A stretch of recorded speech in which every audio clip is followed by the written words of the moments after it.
કચેરી ખાતે એસપીસીએ બનાસકાંઠા ઉપક્રમે પક્ષીઓ માટે કુંડા વિતરણ કાર્યક્રમ યોજાયો। મળતી માહિતી પ્રમાણે ઉત્તર ગુજરાતના બનાસકાંઠા જિલ્લાના મુખ્ય મથક પાલનપુર દ્વારા પ્રાણી અત્યાચાર નિવારણ સોસાયટી બનાસકાંઠા દ્વારા કાંકરેજ મામલતદાર કચેરી ખાતે કુંડા વિતરણ કાર્યક્રમ યોજાયો હતો, જેમાં કાંકરેજ મામલતદાર ગૌતમ દરજી, નાયબ મામલતદાર જયેશ મોદી તેમજ એસપીસીએ બનાસકાંઠાના મેમ્બર ભરતભાઈ રાવલ, હરેશભાઈ ભાટિયા તેમજ ડોક્ટર સુરેશ પટેલ સહિત મોટી સંખ્યામાં જીવદયા પ્રેમીઓ ખાસ કરી ઉપસ્થિત રહ્યા અને અબોલ જીવો માટે પાણીના કુંડા, ચકલી માટે માળો તેમજ ચણ માટે બર્ડ ફીડર લઈ સહભાગી બન્યા। ત્યારે ઉનાળાની કાળઝાળ ગરમીમાં અબોલ જીવો માટે પાણી તેમજ ખોરાક સાથે રહેવા માટે માળાનું વિતરણ કરી ઉત્તમ ઉદાહરણ પૂરું પાડ્યું હતું।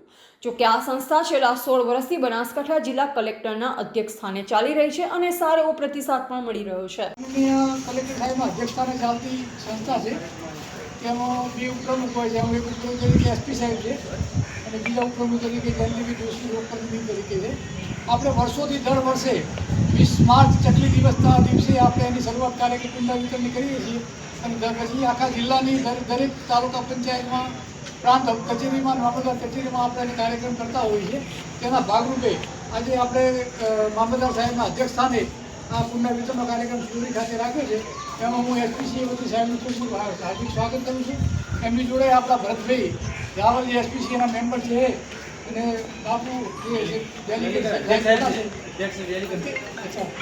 સાહેબ છે એમનું પણ હું સ્વાગત કરું છું અને આપણે હું સાહેબનું reporter Bhikhabhai Sipai, MD news, Palanpur, Banaskantha.